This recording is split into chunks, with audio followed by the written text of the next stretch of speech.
ഒറ്റ ചോദ്യം കേൾക്കുള്ളൂ രണ്ടാളും. മലയാളികൾ ഏറ്റവും കൂടുതൽ ഈ പ്രവാസ ലോകത്ത് രാവിലെ ബ്രേക്ക്ഫാസ്റ്റിൽ കഴിക്കുന്ന സംഭവം എന്താണ്? പത്തിരി ഉണ്ട്, പൊറാട്ട ഉണ്ട്. ഹോട്ടലിൽ വന്ന് എന്താ ഏറ്റവും കൂടുതൽ കഴിക്കുക? പൊറോട്ടയും ബീഫ് കറി അല്ലെങ്കിൽ പൊറോട്ട മുട്ടക്കറി. വന്ന രാവിലെ അതിൻ്റെ പൊറോട്ട. റൂമിലാണെങ്കിലോ?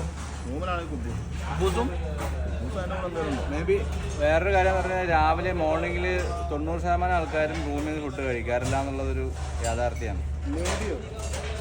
അതെന്താ? ഈ ഇവിടെ ഇഷ്ടംപോലെ പഴയ കറി ഉണ്ടാവും. ഇന്നലത്തെ കറി ഉണ്ടെങ്കിൽ ആ കറി കൂട്ടി ഒരു കുബൂസ് കഴിക്കുന്ന ആളുകൾ കൂടുതലുള്ളത് മലയാളികൾ. നമ്മളെപ്പോലുള്ള VIP ആയുള്ള ആൾക്കാരൊന്നും കഴിക്കാറില്ല എന്നുള്ളത് എൻ്റെ അഭിപ്രായത്തിൽ മലയാളം ഏറ്റവും കൂടുതലായിട്ട് തലേന്നത്തെ കറിയും അതിന് കൂടെ പൊറോട്ട പാർസൽ കൊടുക്കുക അല്ലെങ്കിൽ കുബൂസ കൂട്ടി കഴിക്കും എന്നുള്ളതാണ്.